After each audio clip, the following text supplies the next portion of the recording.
और लंबा चले और अन्य लोगों को भी अपनी बातें कहनी है, वो सब लोग अपनी बात कहेंगे,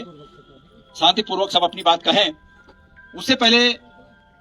मैं इसलिए खड़ा हुआ कि मैं अपनी बात को सही तरीके से आप लोगों के साथ साथ यहाँ सरकार के दरवाजे पर कह सकूं, ताकि सरकार तक ये बात जा सके, हमारी बात सरकार तक जाए। उससे पहले एक चीज मैं महसूस कर रहा हूं कि जो लोग भी इस फ्रॉड में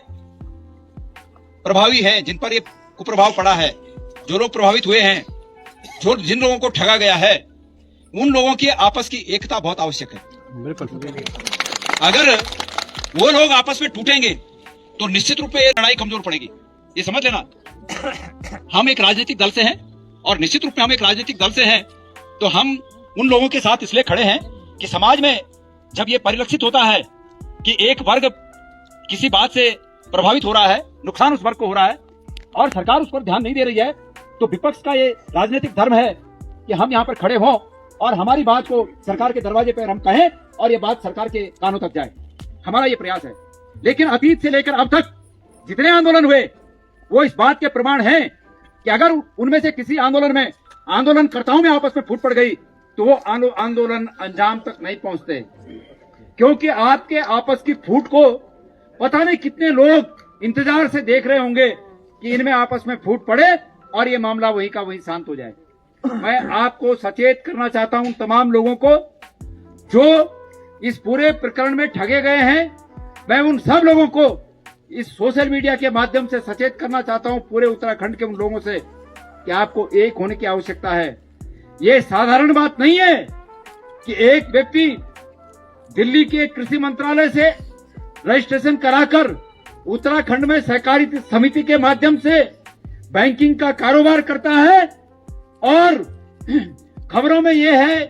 कि वो 190 करोड़ रुपए लेके भाग गया, लेकिन हकीकत यह है कि आकलन को सही तरीके से नहीं किया गया है।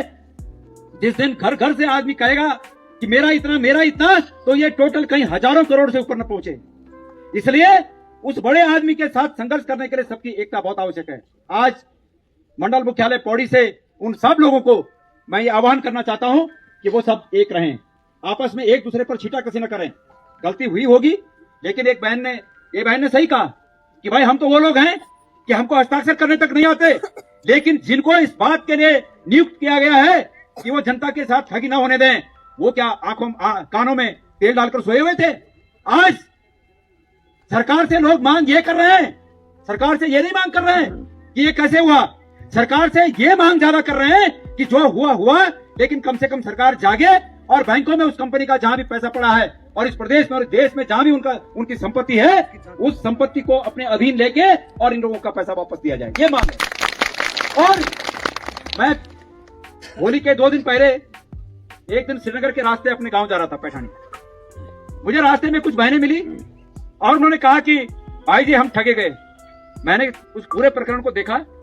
और मुझे लगा कि वास्तव में लोग ठगे गए, लेकिन जब मैंने देखा कि ये सहकारिता मंत्रालय के अधीन हुआ है तो मैंने उनसे कहा कि भाई तुम श्रीनगर के रहने वाले हो, बोलियो, और श्रीनगर का ही सहकारिता मंत्री है, तो क्या तुमने कभी उनके पास ये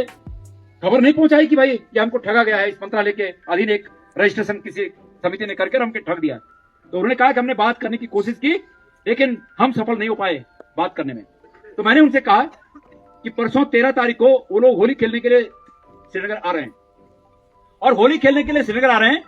और मैं मतलब एक कैमरे के सामने बोल रहा हूं। मैंने उनसे कहा कि कोई बदतमीजी मत करना, निवेदन करना जाके, क्योंकि अगर आपने पहले ही जाके बदतमीजी कर दी तो होता है फिर मानव स्वभाव होता है, अगला आदमी भी इरिटेट होगा, बोलेगा भाई मैंने थोड़ी बोला था तुम्हें, लेकिन निवेदन करना जाके कि भाई हम ठगे गए हैं